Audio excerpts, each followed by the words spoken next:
उस दिन सुबह से ही मौसम खुशगवार था। निशांत के घर में फूलों की महक थी, हवा गुनगुना रही थी। उसके मम्मी और डैडी कल ही कानपुर से आ गए थे। निशांत ने उन्हें सब कुछ बता दिया था। उन्हें खुशी थी कि बेटा 5 साल बाद ही सही ठीक रास्ते पर आ गया था, वरना ना जाने उसे कौन सा रोग लग गया था कि शादी के नाम से भड़क जाता था। मम्मी पापा के सामने स्निग्धा को खड़ा करके निशांत ने कहा, अब आप देख लीजिए, जैसा आप चाहते थे वैसा ही मैंने किया। आप एक सुंदर, पढ़ी लिखी और अच्छी बहू अपने बेटे के लिए चाहते थे। क्या इससे अच्छी व सुंदर बहू कोई और हो सकती है? स्निग्धा निशांत की मम्मी के चरण स्पर्श करने के लिए नीचे की तरफ झुकने लगी, पर उन्होंने स्निग्धा को अपने कदमों पर झुकने का मौका ही नहीं दिया। उसके पहले ही उसे अपने सीने से लगा लिया। स्निग्धा पहली नज़र में ही सबको पसंद आ गई थी। निशांत ने मम्मी डैडी को स्निग्धा के बारे में बताया, उचित नहीं समझा। वह जानता था कि स्निग्धा के दुखद और कष्टमय विगत को बताने से मम्मी डैडी को मानसिक संपाद पहुंच सकता था, इसलिए उसने थोड़े से झूठ का सहारा लिया और उन्हें केवल इतना बताया कि स्निग्धा को एक रिश्तेदार ने पाला पोसा और पढ़ाया लिखाया था। इलाहाबाद में वह उसके साथ पढ़ती थी, तभी उन दोनों की जान पहचान हुई थी। अब वह अपने पैरों पर खड़ी थी और दिल्ली में रहकर एक प्राइवेट फर्म में नौकरी कर रही थी। निशांत के परिवार वाले समझदार थे। स्निग्धा की भावनाओं को ध्यान में रखते हुए उसके परिवार के बारे में कोई बात नहीं की। निशांत और स्निग्धा की शादी हो गई। बहुत सादगी और परंपरागत तरीके से उन दोनों की शादी का आयोजन किया गया था। निशांत तथा उसके घर वाले शादी विवाह में बहुत ज़्यादा तामझाम और दिखावे के खिलाफ थे। थोड़े से खास रिश्तेदारों और मित्रों के बीच में उनकी शादी संपन्न हो गई। शादी के पहले एक दिन एकांत में निशांत ने स्निग्धा से पूछा, अगर तुम्हारा मन हो तो हम दोनों चलकर तुम्हारे मम्मी पापा को मना लाते हैं। उनका आशीर्वाद मिलेगा तो हम सबको अच्छा लगेगा। चाहती तो मैं भी हूँ, पर अभी मेरे पास इतना नैतिक साहस नहीं है। एक बार तुम्हारे साथ शादी करके घर गृहस्थी सजा लूँ, तब फिर चलकर मम्मी पापा से मिलेंगे। तब वे मेरे अतीत की भूलों को माफ़ भी कर सकेंगे। जैसे तुम्हारी इच्छा। और बात वहीं समाप्त हो गई थी। पति, सास, ससुर और एक पारिवारिक जीवन बिल्कुल नया अनुभव था स्निग्धा के लिए। कितना सुखद। और स्निग्धा वसंत के फूलों की खुशबू से भरा हुआ वर्षा की पहली फुहारों की तरह मदहोश करता हुआ और पायल के मधुर झनकार की तरह कानों में संगीत घोलता हुआ, ये था जीवन का असली संगीत, जिसकी धुनों के बीच हर व्यक्ति झूम झूम जाता है। और आज स्निग्धा जीवन के बिहड़ रास्तों के घुमावदार मोड़ों को पार करती हुई अपने लक्ष्य को प्राप्त करने में सफल हुई थी। शादी के बाद स्निग्धा ने निशांत के घर परिवार को ही नहीं बल्कि उसके व्यक्तित्व को भी संवार दिया था। इसमें निशांत की मम्मी का बहुत बड़ा हाथ था। उन्होंने स्निग्धा को एक बेटी की तरह घर परिवार की जिम्मेदारी से अवगत कराया। उसने भी अपनी सास से कुछ सीखने में संकोच नहीं किया। नतीजा ये हुआ कि कुछ ही दिनों में उसने एक समझदार पत्नी, आदर्श बहू और सुलझी हुई गृहिणी के रूप में सबके दिलों में स्थान बना लिया। अब उसे स्वयं विश्वास नहीं होता था कि वह 5 साल पहले की एक बिगड़ैल और गैर जिम्मेदार सामाजिक परंपराओं को तोड़ने वाली लड़की थी। निशांत इतना शांत और सरल स्वभाव का व्यक्ति था कि वह अभी भी स्निग्धा के अतीत की चर्चा नहीं करता था, पर वह स्वयं कभी कभी एकांत के लक्षणों में सोचने पर मजबूर हो जाती थी कि शादी के पहले वह किस प्रकार का गंदा जीवन व्यतीत कर रही थी। उसने तब अपने जीवन के लिए जो राह चुनी थी वह एक न एक दिन उसे पतन के गर्भ में डुबो देती। बिना शादी के किसी पुरुष के साथ रहना और शादी करके अपने पति व एक परिवार के बीच रहने में कितना अंतर था। अब उसे महसूस हो रहा था कि शादी के पहले वह एक डरा सहमा, उपेक्षित और घृणास्पद जीवन व्यतीत कर रही थी। अपने रूप और सौंदर्य पर निसंदेह को बहुत अभिमान था। वह सुशिक्षित और संपन्न परिवार की लड़की थी, इसलिए लालन पालन, बहुत प्यार व दुलार के साथ हुआ था। उसने अपने जीवन में किसी अभाव को कभी महसूस नहीं किया था। उसके ऊपर किसी प्रकार के पारिवारिक और सामाजिक प्रतिबंध नहीं थे। वह जिद्दी और विद्रोही स्वभाव की हो गई थी। सामाजिक और पारिवारिक वर्जनाओं को तोड़ने में उसे मज़ा आता। समाज के स्थापित मूल्यों की खिल्ली उड़ाना और उसके विपरीत काम करना उसके स्वभाव में शामिल था। और प्यार से बचकर आज तक इस दुनिया में शायद ही कोई रह पाया हो। प्रेम एक भाव है, एक अनुभूति है जो मन की सोच और हृदय के स्पंदन के जुड़ा हुआ होता है। प्रेम एक प्राकृतिक अवस्था है, इसलिए इससे बचना बिल्कुल असंभव है। परंतु वह किसी से प्यार भी करती थी या नहीं, यह किसी को पता नहीं चला था, क्योंकि वह बहुत चंचल थी और हर बात को चुटकियों में उड़ाना उसका शगल था। कॉलेज के दिनों में वह हर तरह की गतिविधियों में भाग लेती थी।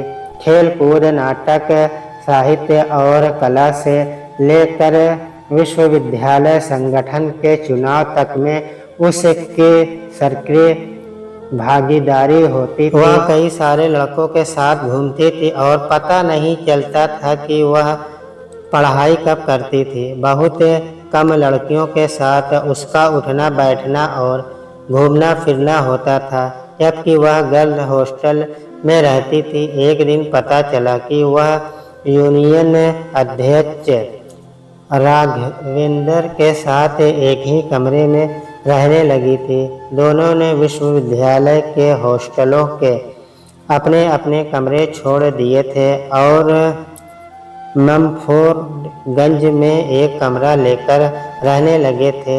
उस कॉलेज के लिए ही नहीं, पूरे शहर के लिए बिना ब्याह किए एक लड़की का एक लड़के के साथ रहने की शायद यह पहली घटना थी।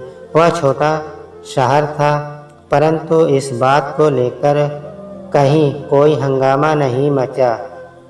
राघवेंद्र यूनियन का लीडर था और स्निग्धा के विद्रोही वह उग्र स्वभाव के कारण किसी ने खुले रूप में इसकी चर्चा नहीं की। स्निग्धा के घर वालों को पता चला या नहीं, यह किसी को नहीं मालूम, क्योंकि उसके परिवार के लोग फतेहपुर जिले के किसी गांव में रहते थे। उसके पिता उस गांव के एक संपन्न किसान थे। अगर कहीं कोई हलचल हुई थी तो केवल निशान के हृदय में, जो मन ही मन संध्या को प्यार करने लगा था।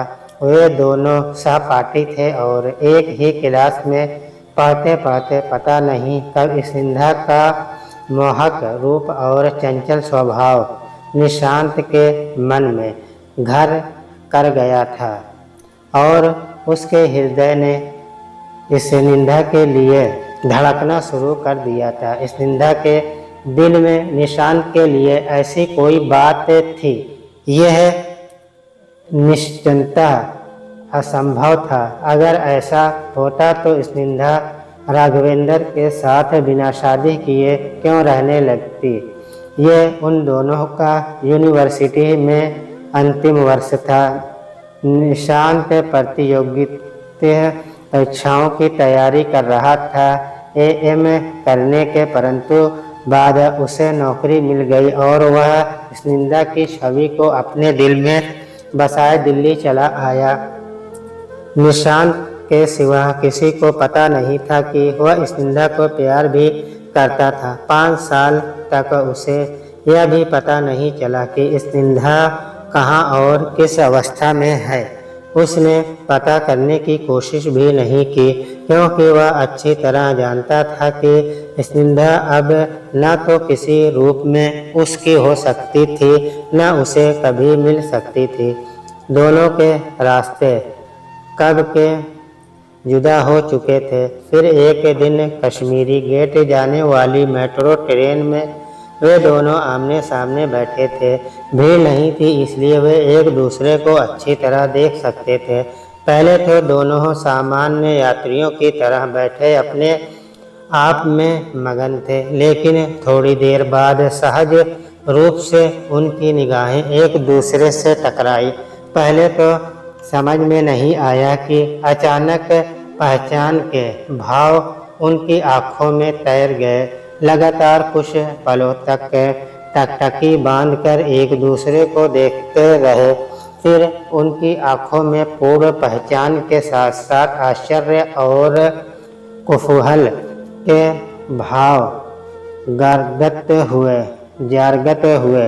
निशांत का दिल धड़क उठा, बिल्कुल किशोर की तरह, जिसे किसी लड़की से पहली नज़र में प्यार हो जाता है। अपनी अस्त-व्यस्त सांसों के बीच उसने अपनी उंगली उसकी तरफ उठाई और फिर एक साथ ही दोनों के मुंह से निकला, आप उनके बीच में कभी अपनक नहीं रहा था। एक साथ एक ही कक्षा में पढ़ते हुए भी कभी कभार ही उनके बीच बातचीत हुई, पर उन बातों में न तो आत्मीय मित्रता थी न परमगलता। इसलिए औपचारिकतावश उनके मुंह से एक साथ आप निकला था।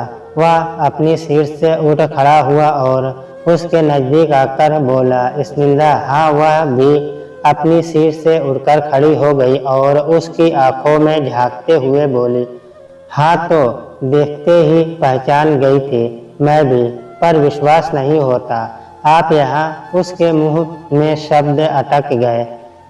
गौर से स्निग्धा को देखने लगा। वह कितनी बदल गई थी।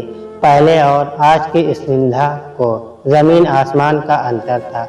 उसका प्राकृतिक सौंदर्य विलुप्त हो चुका था। चेहरे का लावण्य, आँखों की चंचलता, माथे की आभा, चेहरे की लाली और होठों का गुलाबीपन कहीं खो सा गया था। उसके होठ सूखकर डंबल की तरह हो गए थे। आँखों के नीचे काली काली झाइयाँ थी, जैसे वह कई रातों से ढंग से सोई न हो। वह पहले से काफ़ी दुबली भी हो गई थी। छरहरी तो पहले से थी, लेकिन अब शरीर में कसाव और मातकता थी। पर अब उसकी त्वचा में रूखापन आ गया था, जैसे रेगिस्तान में कई सालों से वर्षा न हुई हो। निशांत को उसका यह रूप देखकर काफी दुख हुआ, पर वह उसके बारे में पूछने का साहस नहीं कर सकता था।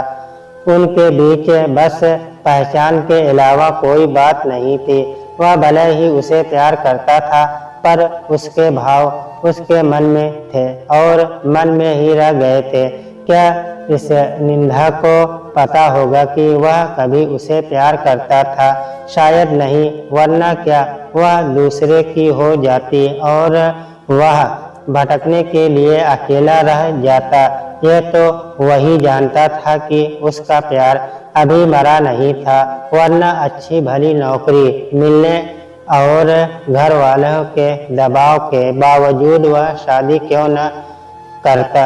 उसे इस निंदा का इंतजार नहीं था, पर एक तरफा प्यार करने की जो चोट उसके दिल पर पड़ी थी, उससे अभी तक वह उभर नहीं पाया था। और आज इस निंदा फिर उसके सामने बैठी थी।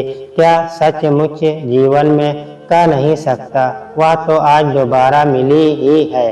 क्या पता यह मुलाकात लक्षित हो, कल फिर वह वापस चली जाए। उसके जीवन में तो पहले से ही राघवेंद्र बैठा है। उसने अपने दिल में एक कसक सी महसूस की। हाँ, मैं यहाँ। स्निग्धा स्वयं अभी निशांत के साथ अकेले में समय बिताने को व्याकुल थी। पर क्या सारी बातें हम ट्रेन में ही करेंगे? वह बोली। कहीं बैठ नहीं सकते क्या? इतनी फुर्सत है आपके पास? मैं तो ऑफिस से छुट्टी कर लेता हूँ। हाँ, अब मेरे पास फुर्सत ही फुर्सत है, बस कुछ देर के लिए। 12 खंबा रोड के एक ऑफिस में काम है, उसके बाद मैं तुम्हारी हूँ। स्निग्धा के मुरझाए चेहरे पर एक चमक आ गई थी। उसकी आंखों की चंचलता लौट आई थी। निशांत ने आश्चर्य से उसकी तरफ देखा। उसकी अंतिम बात का क्या अर्थ हो सकता था? क्या वह सचमुच उसकी हो सकती थी? दोनों ने आपस में सलाह की। निशांत ने अपने ऑफिस फोन करके बता दिया कि तबीयत खराब होने के कारण वो आज ऑफिस नहीं आ सकता था। वह लोधी रोड स्थित सीजीओ कॉम्प्लेक्स के एक सरकारी दफ्तर में जूनियर ऑफिसर था। स्निग्धा ने बताया कि उसे 12 खंबा रोड स्थित एक प्राइवेट ऑफिस में इंटरव्यू के लिए जाना था। दिल्ली आने के बाद वह एक सहेली के साथ गेस्ट के रूप में पीतमपुरा में रहती थी। निशांत भी उसी तरफ रोहिणी में रहता था। कनॉट प्लेस या सेंट्रल दिल्ली जाने के लिए उन दोनों का मेट्रो से एक ही रास्ता था, पर उन दोनों की मुलाकात आज पहली बार हुई थी। स्निग्धा का इंटरव्यू लगभग 10:30 बजे खत्म हो गया था। उसके बाद वे दोनों खाली थे। उनके कदम साउथ इंडिया कॉफ़ी हाउस में जाकर रुके। वहाँ एकांत होने के साथ साथ नीम अंधेरा रहता था। वे दोनों खुलकर अपने मन की गांठें खोल सकते थे और एक दूसरे की आंखों के रास्ते मन की बातें जान सकते थे। कोल्ड कॉफ़ी का ऑर्डर देने के बाद निशांत ने उसके सूखे उदास चेहरे की तरफ देखा। वह तो जैसे लगातार उसे ही देखे जा रही थी। वे दोनों एक दूसरे को देख तो रहे थे, परंतु उनके मन में संकोच था। बातचीत का सिलसिला कहाँ से आरंभ हो, कौन पहल करे, यही बात उन दोनों के मन में घूम रही थी। तब तक कोल्ड कॉफ़ी के लंबे लंबे गिलास उनके सामने रखे जा चुके थे। स्निग्धा वैसे चंचल रही थी, पर आज चुप थी।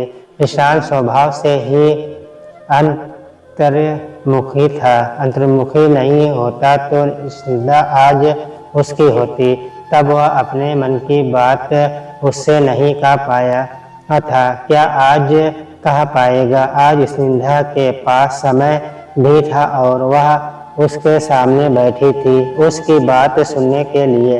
पर एक रुकावट थी जो बार बार निशांत को परेशान किए जा रही थी। स्निग्धा पहले से ही राघवेंद्र की है, उसको छोड़कर क्या वह उसकी हो सकती थी? ऐसा संभव तो नहीं था। स्निग्धा के विद्रोही स्वभाव से वह परिचित था। वह जो ठान लेती थी उसे करके ही मानती थी। भले ही बाद में उसे नुकसान उठाना पड़े। कई पल खामोशी से गुजर गए। ये खामोशी उबाऊ लगने लगी तो स्निग्धा ने ही कहा, क्या हम यहाँ ऐसे ही बैठने के लिए आए हैं? कुछ मन की नहीं कहेंगे? आप ही कुछ बताइए। उसने ऐसे कहा जैसे उसे कुछ बोलना नहीं था। वह केवल उसकी बातें सुनने के लिए ही उसके साथ आया था। वैसे वह उसके विगत जीवन के बारे में जानने का इच्छुक नहीं था, पर जाने बिना उसे कैसे पता चल सकता था कि इलाहाबाद और राघवेंद्र को छोड़कर वह दिल्ली में क्या कर रही थी, आजकल किसके साथ रह रही थी। ऐसी लड़कियां क्या एक पल के लिए अकेली रह सकती है? एक मर्द छोड़ती है तो दूसरा पकड़ लेती है। इस तरह के संबंधों में कोई प्रतिबद्धता नहीं होती। एक दूसरे के प्रति कोई जिम्मेदारी और लगाव, यही तो आधुनिकता है। मुझे विश्वास नहीं होता हम यहाँ एक साथ, कहकर स्निग्धा ने बात आरंभ की। निशांत ने यह नहीं पूछा कि उसे किस बात पर विश्वास नहीं हो रहा था। फिर उसके मुंह से निकला, और मुझे भी। वह मुखर हो उठी। एक बार बात शुरू हो जाए तो स्निग्धा की जबान को पर लग जाते थे। उसने कहा, ऐसी ही घटनाओं में लगता है कि दुनिया वाकई बहुत छोटी है। जीवन के एक मोड़ पर हम अलग होते हैं तो अगले मोड़ पर फिर मिल जाते हैं। स्निग्धा बातें करते हुए अब काफी प्रफुल्लित लग रही थी। कुछ देर पहले की उदासी उसके चेहरे से गायब हो गई थी। ऐसा लग रहा था जैसे उसे अपनी खोई हुई बहुत कीमती चीज मिल गई थी। उसके बदन में थिरकन आ गई थी और आँखों की पुतलियां नाचने लगी थी। निशांत उसे एकटक देखता जा रहा था। उसने सोचा, वह इसी तरह खुश रहेगी तो शायद उसका खोया हुआ यौवन और सौंदर्य एक दिन वापस आ जाएगा। वह दिल की धड़कन को संभाले बैठा रहा। फिर भी विचार उमड़ घुमड़ रहे थे। स्निग्धा जैसी लड़की उसके साथ बिल्कुल उसके सामने बैठी हो और वह निरपेक्ष, वह निस्तृत रहे। क्या ऐसा संभव था? वह स्निग्धा के चेहरे के चढ़ते उतरते और बदलते भावों को पढ़ने का प्रयास कर रहा था कि अचानक स्निग्धा ने पूछ लिया, क्या तुमने शादी कर ली? वह अवाक रह गया। स्निग्धा पहली बार अनौपचारिक हुई थी। उसने निशांत को तुम कहा था। निशांत ने अपना चेहरा नीचे झुका लिया। अभी शादी के बारे में सोचा नहीं है। नौकरी मिलने के बाद अपने पांव जमाने का प्रयास कर रहा हूँ। जिस दिन लगेगा कि अब जमीन में हर प्रकार का स्थायित्व आ गया है, आर्थिक और सामाजिक, तो शादी के बारे में सोचूंगा। तब सोचोगे? स्निग्धा ने आश्चर्य व्यक्त करते हुए कहा, नौकरी मिलने के बाद भी क्या शादी के लिए सोचना पड़ता है? नौकरी ही तो हर प्रकार का स्थायित्व होती है। अब क्या सोचना? यहाँ तो लोग बिना किसी आय के शादी के बारे में सोचते हैं। माँ बाप भी चाहे बेटा बेरोजगार क्यों ना हो, उसके जवान होते ही उसकी शादी करने के लिए उतावले हो जाते हैं। फिर तुम तो हर प्रकार से सक्षम हो। बात कुछ मेरी समझ में नहीं आ रही है। इस संबंध में उसने स्निग्धा को कोई स्पष्टीकरण देना उचित नहीं समझा। कोई आवश्यकता भी नहीं थी। वह चुप रहा तो स्निग्धा ने ही शरारती मुस्कुराहट के साथ कहा, तुम अभी तक मुझे भूले नहीं हो, क्यों? है ना यही बात? निशांत के आश्चर्य का ठिकाना ना रहा।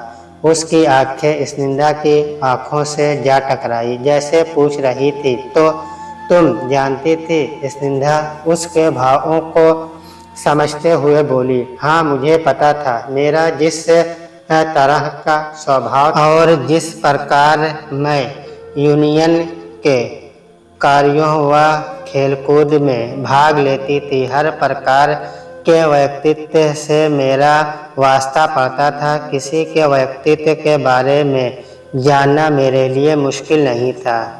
उन दिनों लड़के जिस प्रकार मेरे लिए पागल थे, मैं महसूस करती थी। जो खुलकर मेरे सामने आते थे उनको भी, और जो चुपचाप अपने मन की बात मन की पलकों में छिपा कर रखते थे, उनके बारे में भी जानती थी। किसी लड़की के लिए लड़कों की निगाहों के भाव पढ़ना मुश्किल नहीं होता। और फिर जिस प्रकार कक्षा में पीछे बैठकर तुम मुझे देखा करते थे, डिपार्टमेंट के अंदर आते जाते, सीढ़ियाँ चढ़ते उतरते मुझे देखकर जिस प्रकार तुम्हारी आंखों में चमक आ जाया करती थी, वह मुझसे कभी छिपी नहीं रहती थी।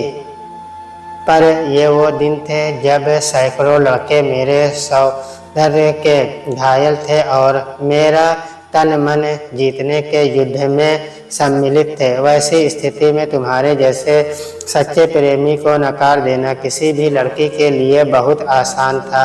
उस समय समझदार से समझदार लड़की भी यश और धन की चमक में खोकर सच्चा प्रेम नहीं पहचान पाती है।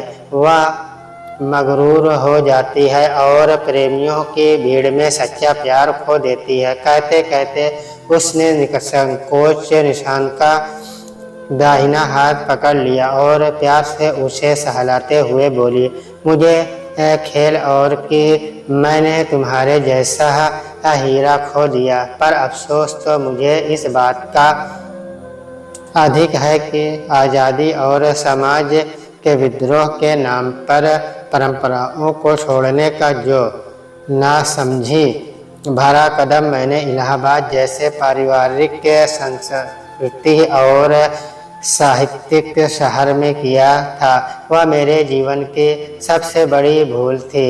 उस भूल का परिणाम तुम देख ही रहे हो कि आज मैं कैसी हूँ और कितनी तन्हा, इतनी तन्हा जिसका किसी गुफा का सन्नाटा हो सकता है। इस निंदा की आंखों में आंसू छलक आए। निशांत ने उसकी आंखों को देखा, पर उसने उसके आंसू पोंछने का कोई प्रयास नहीं किया। बस अपने हाथों को धीरे से उसके हाथों से अलग करके कहा, हर आदमी जीवन में कोई ना कोई भूल करता है, पर उसके लिए अफसोस करने से दुख कम नहीं होता बल्कि बढ़ता ही है। उसके स्वर में दृढ़ता थी। सच कहते हो तुम?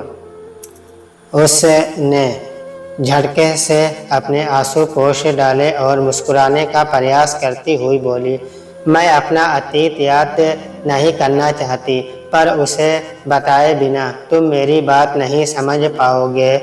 विगत की हर एक बात मैं तुम्हें नहीं बताऊंगी, बस उतना ही जितने से तुम मेरे मन को समझ सको और यह समझ सको कि मैंने अपने विद्रोही स्वभाव के कारण क्या पाया और क्या खोया। इतना कि आवश्यक नहीं है। वह गंभीरता से बोला, तुम सामान्य बातें करोगी तो मुझे अच्छा लगेगा। मैं तुम्हारे मन की दशा समझ सकती हूँ। तुम मेरे दुख से दुखी नहीं होना चाहते हो, मैं तुम्हारे सुख से सुखी होना चाहता हूँ। उसने स्पष्ट किया।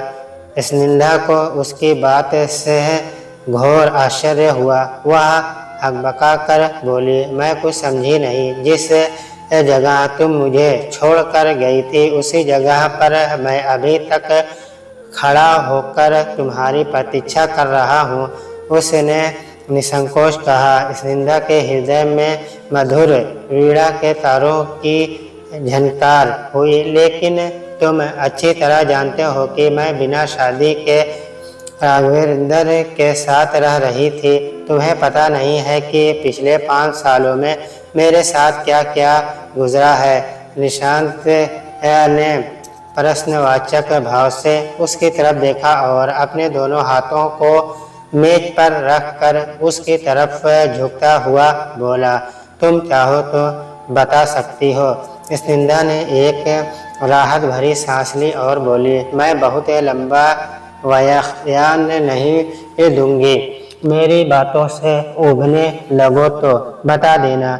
उसने सहमति में सिर हिलाया और तब स्निग्धा ने धीरे धीरे उसे बताया, मैंने परंपराओं, सामाजिक के मर्यादा और वर्जनाओं का विरोध किया। बिना शादी के एक युवक के साथ रहने लगी, पर जिसे मैंने आज़ादी समझा था वह तो सबसे बड़ा बंधन था। सामाजिक बंधन में तो फिर भी प्रतिबद्धता होती है, एक दूसरे के प्रति लगाव और खुश करने की चाहत होती है, पर बिना संबंध के संबंधों का आधार बहुत सहती होता है। वह केवल एक विशेष ज़रूरत के लिए पैदा होता है और ज़रूरत पूरी होते ही मर जाता है। मैं राघवेंद्र के साथ रहते हुए बहुत खुश थी।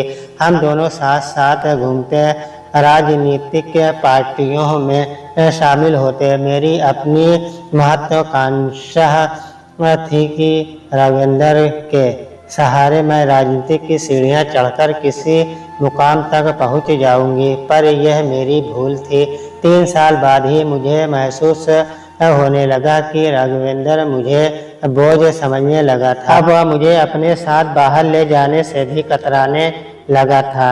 बात बात पर घिर कर मुझे डांट देता था। मैं समझ गई वह केवल अपनी शारीरिक भूख मिटाने के लिए मुझे अपने साथ रखे हुए था। मेरा रस चूस लेने के बाद अब वह मुझे बासी समझने लगा था। वह मुरझाए फूल की तरह मुझे फेंक देना चाहता था।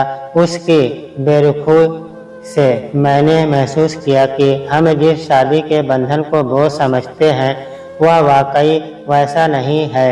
बिना शादी के भी तो 2 व्यक्ति वही सब कुछ करते हैं, पर बिना किसी जिम्मेदारी के, और जब एक दूसरे से ऊब जाते हैं तो बड़ी आसानी से झूठी पत्तल की तरह फेंक देते हैं। लेकिन मान्यता प्राप्त बंधन में ऐसा नहीं होता।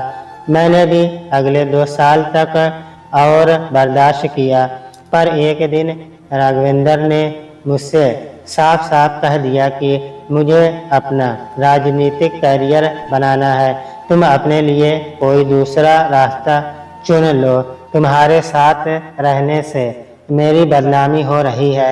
अगला आम चुनाव आने वाला है।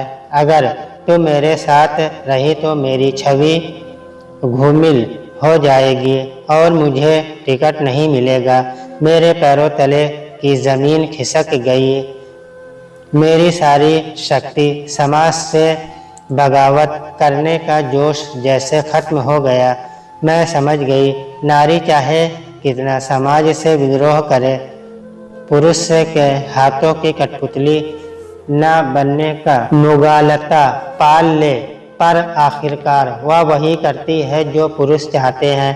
वह पुरुष की भोग्या है। जाने अनजाने वह उसके हाथों से खेलती रहती है और सदा भ्रम में जीती है कि उसने पुरुष को ठोकर मार कर आज़ादी हासिल कर ली है।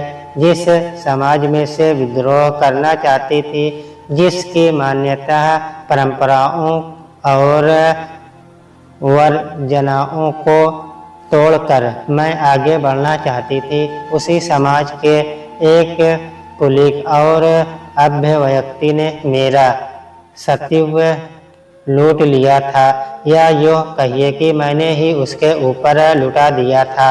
बताओ, एक शादीशुदा औरत और मुझ में क्या फ़र्क रहा? शादीशुदा औरत को भी पुरुष भोगता है और बिना शादी किए मुझे भी एक पुरुष ने भोगा। उसने अपनी भूख मिटा ली, पर नहीं, हमारी जैसी औरतों और शादीशुदा औरतों में एक बुनियादी फ़र्क है। जहाँ शादीशुदा औरत यह सब कुछ एक मर्यादा के अंतर्गत करती है। हम निरंकुश होकर वही काम करते हैं। एक पत्नी को शादी करके परिवार और समाज की सुरक्षा मिलती है, पर हमारी जैसी औरतों को कोई सुरक्षा नहीं मिलती। पत्नी के प्रति पति जिम्मेदार होता है, उसके सुख दुख में भागीदार होता है, जीवन भर उसका भरण पोषण करता है, पर हमें भोगने वाला व्यक्तित्व हर प्रकार की जिम्मेदारी से मुक्त होता है। वह हमें रखैल बनाकर जब तक मन होता है भोगता है, और जब मन भर जाता है ठोकर मार कर गलियों में भटकने के लिए छोड़ देता है। वह बड़ी धीरता और गंभीरता से अपनी बात कह रही थी। निशांत पूर्ण खामोशी से उसकी बातें सुन रहा था। बीच में उसने कोई प्रतिक्रिया नहीं व्यक्त की, न कुछ बोला। अपनी बात खत्म करते करते स्निग्धा भावों के अतिरेक से विचल होकर रोने लगी, पर निशांत ने उसे चुप नहीं कराया। कुछ देर बाद वह स्वयं शांत हो गई। पता नहीं निशांत क्या सोच रहा था। उसका सिर झुका हुआ था और लग रहा था जैसे वह स्निग्धा की सारी बातों को मन ही मन गुम रहा था, उन पर नमन कर रहा था। फिर और कई पल गुजर गए। इस बीच वेटर आकर कई बार पूछ गया कि कुछ और चाहिए या बिल लाऊं। उसने इशारे से उसे 2 और गोल्ड कॉफ़ी लाने को आदेश दे दिया था। वह सारा दिन उन दोनों के साथ साथ व्यतीत किया। पालिका बाजार, सेंट्रल पार्क, कनाल प्लेस से लेकर पुराने किले से होते हुए वे इंडिया गेट तक के गए और रात 8 बजे तक वहीं बैठकर उन्होंने जीवन के हर पहलू के बारे में बात की। निशांत हवा के साथ उड़ रहा था तो स्निग्धा के मन में अपने विगत को लेकर एक अपराध बोझ था। शांत हर प्रकार की खुशबू अपने दामन में समेटने के लिए आतुर था, तो स्निग्धा संकोच के साथ अपने पांव पीछे खींच रही थी। निशांत के जीवन की खोई हुई खुशियां जैसे दोबारा लौट आई थी। उसके जीवन में 5 साल बाद वसंत के फूल महके थे। स्निग्धा को उसके घर के बाहर तक छोड़कर जब वह वापस लौट रहा था, तब उसने कानों में स्निग्धा के मीठे स्वर गूंज रहे थे। बाय निशु, गुड नाइट, एक अच्छे दिन के लिए बहुत बहुत धन्यवाद। आशा है हम कल फिर मिलेंगे। हाँ, कल शाम को मैं तुम्हें फ़ोन करूँगा। ओके। स्निग्धा के घर से उसके घर के बीच का रास्ता कितनी जल्दी खत्म हो गया उसे पता ही ना चला। अपने 2 कमरों के किराए के मकान में पहुंचकर उसे लगा जैसे पूरा घर ताजे फूलों से सजा हुआ हो और उसकी मादक सुगंध चारों तरफ फैलकर उसके दिमाग को मदहोश किए दे रही थी। वह एक लंबी सांस लेकर पलंग पर धम से गिर पड़ा। उसे स्निग्धा के साथ मिलने के संयोग पर विश्वास नहीं हो रहा था। विश्वास तो स्निग्धा को भी नहीं हो रहा था। वह अपने कमरे की सीढ़ियां चढ़ते हुए यही सोच रही थी कि निशांत से मिलने के बाद क्या उसके जीवन में कोई बड़ा परिवर्तन होने वाला है। क्या यह परिवर्तन सुखद होगा। कमरे में पहुंची तो उसके पैर जमीन पर नहीं पड़ रहे थे, जैसे वह फूल की तरह हल्की हो गई थी और उसे लग रहा था कि हवा का एक हल्का झोंका भी आया तो वह आसमान में उड़ जाएगी, कोई उसे पकड़ नहीं पाएगा। उसकी रूममेट रश्मि ने जब उसका हंसता हुआ चेहरा देखा तो पहला प्रश्न यही किया, लगता है तुम्हारा खोया हुआ प्यार तुम्हें मिल गया है। उसने पर्स को मेज पर पटका और रश्मि को गले से लगाकर खींच लिया। रश्मि कसमकस उठी और उसे परे करती हुई बोली, इतना ज्यादा मत इतराओ, अभी एक प्यार की चोट पूरी तरह से भरी नहीं है और फिर से तुम प्यार करने लगी हो। कहाँ तो समाज की हर चीज से बगावत करने पर तुली हुई थी, कहाँ अब एक आम लड़की की तरह बार बार प्यार में इस तरह गिर रही हो जैसे गीले गुड़ में मक्खी। क्या यही है तुम्हारा आदर्श? अरे भाड़ में जाए समाज से विद्रोह। वह मेरी बेवकूफ़ी थी कि मैं नैतिकता को बंधन समझती थी। दरअसल यही सच्चा जीवन मूल्य है जो हमें एक नैतिक और मर्यादित बंधन में रखकर समाज और राष्ट्र को लाने बढ़ाने में मदद करता है। आज़ादी मनुष्य को गैर जिम्मेदार और तानाशाह बना देती है, जबकि सामाजिक मूल्य हमें एक निर्धारित लक्ष्य को प्राप्त करने में मदद करते हैं। वाह, तुम तो एक दिन ही में सारे जीवन मूल्यों को पहचान गई। जिसने ऐसा गुरु मंत्र दिया है जो अपनी बनाई हुई लीक को तोड़ने पर मजबूर हो गई हो। क्या पहले प्यार में धोखा खाने के बाद तुम्हें ये एहसास हुआ है या किसी ने तुम्हें भारतीय दर्शन और संस्कृति का पाठ पढ़ाया है? नहीं रश्मि, बहुत कुछ हम अपने अनुभवों से सीखते हैं और बहुत कुछ हम अपने संपर्क में आने वाले लोगों से। इससे कुछ कटु अनुभव होते हैं और कुछ मुद्दे। ये हमारे ऊपर निर्भर करता है कि अपने द्वारा किए गए गलत कामों के कठोर अनुभवों से हम क्या सीखते हैं और हम किस प्रकार अपने को बदल कर सही मार्ग पर आते हैं।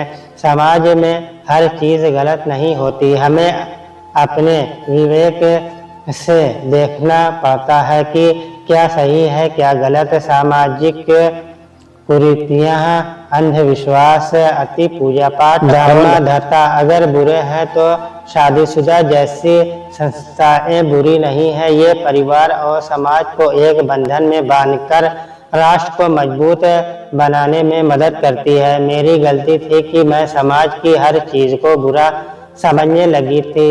मन माने ढंग से जीवन जीने का परिणाम क्या हुआ? एक व्यक्ति जिसे मैं अपना समझती थी कि वह जीवन भर मेरा साथ देगा, मेरे सुख दुख बांटेगा, वही मेरा उपभोग करके एक किनारे हो गया। यही काम अगर मैं शादी करके करती तो समाज में गर्व से अपना सीना तान कर चल सकती थी। आज मैं अपने माँ बाप, परिजनों और संबंधियों के सामने नहीं पढ़ सकती, उनको अपना मुंह नहीं दिखा सकती। इतनी नैतिक शक्ति मेरे पास नहीं है। और उसके चेहरे पर फिर से पहले जैसी उदासी व्यक्त हो गई। रश्मि बहुत समझदार लड़की थी। वह उसके पास आकर उसके सिर पर हाथ रखकर बोली, तुम बहुत साहसी लड़की हो, कभी इस तरह हिम्मत नहीं हारती। आज तुम कितना खुश थी। मुझे अफसोस है कि मैंने तुम्हारी दुखती रथ पर हाथ रखकर तुम्हें ज्यादा दुखी कर दिया। चलो भूल जाओ अपना अतीत और नए सिरे से अपना जीवन शुरू करो। अब मैं तुमसे पिछले जीवन के बारे में कोई बात नहीं करूँगी, बस तुम खुश रहा करो। मैं खुश हूँ रश्मि। उसने हंसने का खोखला प्रयास किया और बाथरूम की तरफ जाती हुई बोली, तुम देखना मैं हमेशा हंसती मुस्कुराती रहूंगी। ये हुई न कोई बात। इस निंदा ने अपने मन को इतना कठोर बना लिया था कि राघवेंद्र के साथ व्यतीत किए गए जीवन के कड़वे पलों को पूरी तरह खुला दिया था। अगर कभी यादें उसे हरा देती तो उसको उब आने लगती। आज वह एक सच्चे प्यार की तलाश में थी, तन की भूख की। अब उसमें कोई ललक नहीं थी। रश्मि एक कॉल सेंटर में काम करती थी। लखनऊ की रहने वाली थी। स्निग्धा से उसकी मुलाकात इसी गेस्ट हाउस में हुई थी। रश्मि पहले से यहाँ रह रही थी। बाद में स्निग्धा आ गई तो उन्होंने एक साथ एक कमरे में रहने का निर्णय लिया। इससे उनका किराया का बोझ कम हो गया था। स्निग्धा जब से आई थी बहुत उदास और गुमसुम सी रहती थी। बहुत पूछने और साथ रहने के कारण स्निग्धा ने उससे अपने जीवन की बहुत सारी बातें बांट ली थी। रश्मि ने भी उसे अपने बारे में बहुत कुछ बताया था। धीरे धीरे स्निग्धा खुश रहने लगी थी। पर आज बाहर से आने के बाद वह जितना खुश थी उतना दिल्ली आने के बाद कभी नहीं रही। स्निग्धा दिल की बुरी नहीं थी। अत्यधिक प्यार दुलार और अनुचित छूट से वह उद्धड़ और उछल हो गई थी। वह हर उस काम को करती थी जिसे करने के लिए उसे मना किया जाता था। इससे उसे मानसिक संतुष्टि मिलती। जब लोग उसे भला बुरा कहते और उसकी तरफ नफरत भरी नजर से देखते तो उसे लगता कि उसे ने इस संसार को हरा दिया है, यहाँ के लोगों को पराजित कर दिया है। वह इन सबसे अलग ही नहीं, इन सबसे महान है। दूसरे लोगों के बारे में उसकी सोच थी कि ये लोग परंपराओं और मर्यादाओं में बंधे हुए गुलामों की तरह अपनी जिंदगी जी रहे हैं। शादी को वह एक बंधन समझती थी। इसे स्त्री की पुरुष के प्रति गुलामी समझती थी। उसकी सोच थी कि शादी करने के बाद पुरुष केवल स्त्री पर अत्याचार करता है। इसलिए उसने ठान लिया था कि वह शादी कभी नहीं करेगी। पर बिना शादी किए किसी पुरुष के साथ रहना उसे अनुचित न लगा। उसे इलाहाबाद के वे दिन याद आते हैं जब राघवेंद्र के साथ रहते हुए पीठ पीछे उसे लोग न जाने किन किन विशेषण से संबोधित करते थे, जैसे चालू लड़की, चंट छिछोरी, रखैल आदि आदि। तब उसे इन संबंधों से कोई फर्क नहीं पड़ता था। वह किसी की बात पर कान नहीं धरती थी। वह बेफिक्री का आलम था और राघवेंद्र जैसे राजनीतिक नेता से उसका संपर्क था। वह सातवें आसमान पर थी और जमीन पर चल रहे कीड़े मकोड़ों से वह कोई वास्ता नहीं रखना चाहती थी। उन दिनों उसे अच्छी बात अच्छी नहीं लगती थी और बुरी बात को वह सुनने के लिए तैयार नहीं थी। लोग उसके बारे में क्या सोचते थे, इससे उसको कोई लेना देना नहीं था। स्निग्धा के जीवन के साथ खिलवाड़ करने के लिए केवल राघवेंद्र ही जिम्मेदार नहीं था, इसके लिए स्निग्धा स्वयं जिम्मेदार और दोषी थी। अपनी गलती से उसने सबक लिया था कि परंपराओं का उल्लंघन हमेशा उचित नहीं होता। राघवेंद्र ने भी स्निग्धा के शरीर से खेलने के बाद उसे छोड़कर अच्छा नहीं किया था। इस प्रकार के चरित्र से उसका राजनीतिक जीवन तहस नहस हो गया था। इलाहाबाद बहुत आधुनिक शहर नहीं था कि बिना ब्याह के स्त्री पुरुष के संबंध को आसानी से स्वीकार कर लेता। अगले आम चुनाव में उसे पार्टी की तरफ से टिकट नहीं दिया गया। उसने स्वतंत्र रूप से चुनाव लड़ा पर बुरी तरह हार गया। स्निग्धा को आज एहसास हो रहा था कि अपने अति आत्मविश्वास के कारण माँ बाप द्वारा प्रदत्त स्वतंत्रता का उसने नाजायज फायदा उठाया था और अपने पाँवों को गंदे दलदल में फंसा लिया था। वह अपने परिवार संबंधियों और परिचितों से दूर हो गई। दोस्त उसका साथ छोड़ गए और आज वह इतनी बड़ी दुनिया में अकेली है। कोई उसे अपना कहने वाला नहीं है। थोड़ी देर के लिए अगर कोई सुख दुख बांटने वाला है तो वह है रश्मि, जो सच्चे मन से उसकी बात सुनती है और सलाह देती है। दिल्ली आकर वह अपने इलाहाबाद के दिनों की कड़वी यादों को भुलाने में काफी हद तक सफल हो गई थी। वहां रहती तो शहर के रास्तों, गली कूचों और बाग बगीचों से गुजरते हुए अपने कटु अनुभवों को भुला पाना उसके लिए आसान न था। अब निशांत से मिलने के बाद क्या वह अपना पिछला जीवन भूल सकेगी? उसके मन में कोई फांस तो नहीं रह जाएगी कि वह निशांत को धोखा दे रही है, पर वह ऐसा क्यों सोच रही है? क्या वह समझती है कि निशांत उसे अपना बना लेगा? उसके दिल में एक सीट सी उठी। अगर निशांत ने उसे ठुकरा दिया तो इस तो के आगे उसके पास कोई जवाब नहीं था, हो भी नहीं सकता था। पर संसार में क्या अच्छे पुरुषों की कमी है? अगर वह चाहती है कि शादी करके अपना घर बसा ले और एक आम गृहिणी की तरह जीवन व्यतीत करे तो उसे कौन रोक सकता था?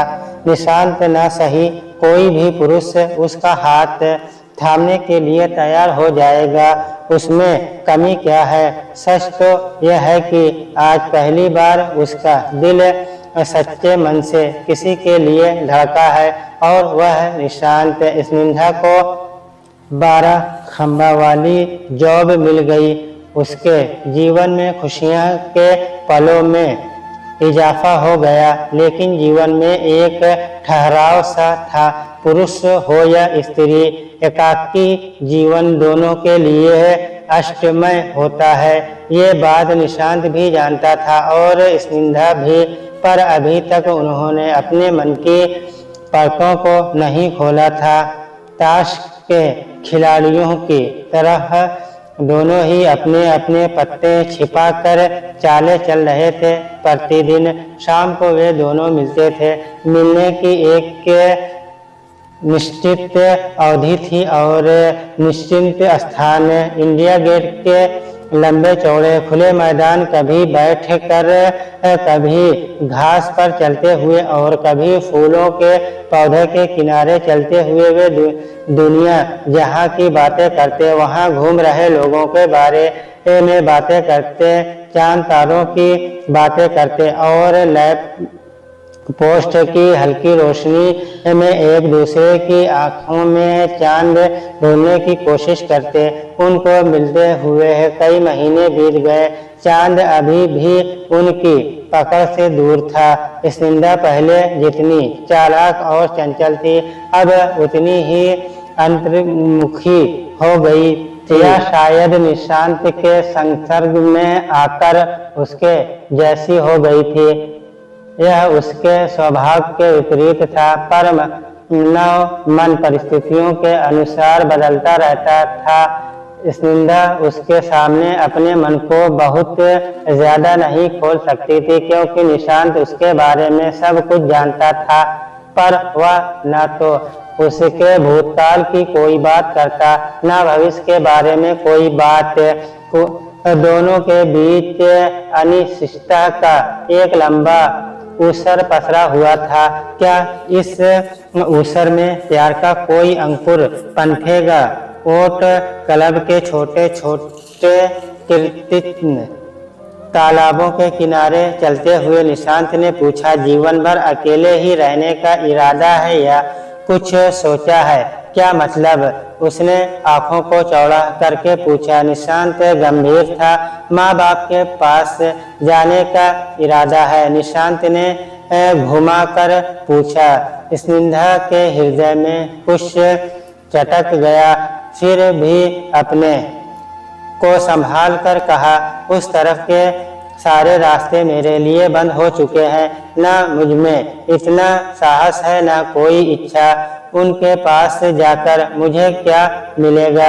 मुझे ही इस संसार सागर को पार करना है, अकेले या किसी के साथ। उसका स्वर भीगा हुआ था। किसके साथ? निशांत ने उसका हाथ पकड़ लिया। स्निग्धा के शरीर में एक मीठी सिरहन दौड़ गई।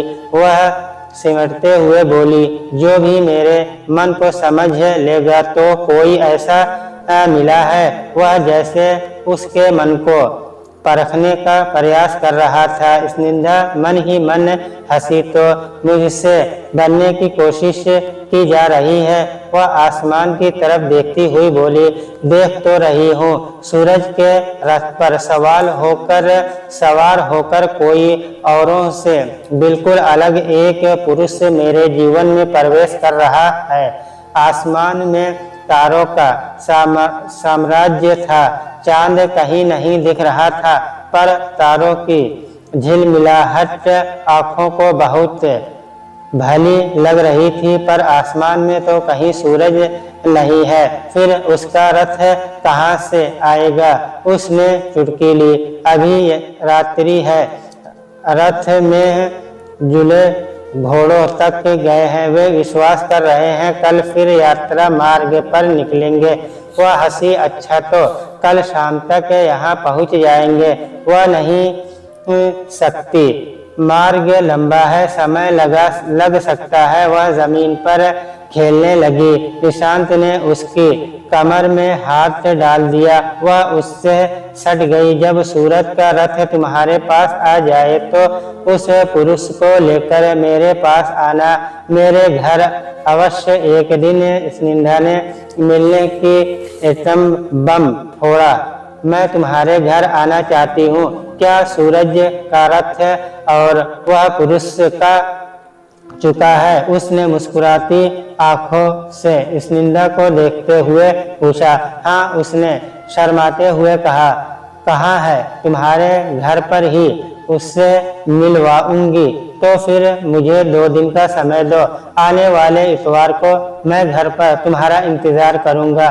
ढूंढ लोगी ना? भटक तो नहीं जाओगी? अब कभी नहीं, स्निग्धा ने आत्मविश्वास से कहा। अगले इतवार को स्निग्धा उसके घर पर थी और कुछ ही महीने बाद उसकी बाहों में। कुछ साल में वह 2 बच्चों की मां बन चुकी थी। यह तो बताने की जरूरत नहीं, पर दोनों बच्चे मां से ज्यादा दादा दादी से चिपके रहते और दादा दादी बहू के बिना न कहीं जाने न उससे पूछे बिना कुछ करते। निशांत कई बार कहता, तुम भी अजीब हो, मैंने तुम्हें पाया, बदले में मेरे माता पिता को छीनकर तुमने अपनी तरफ कर लिया।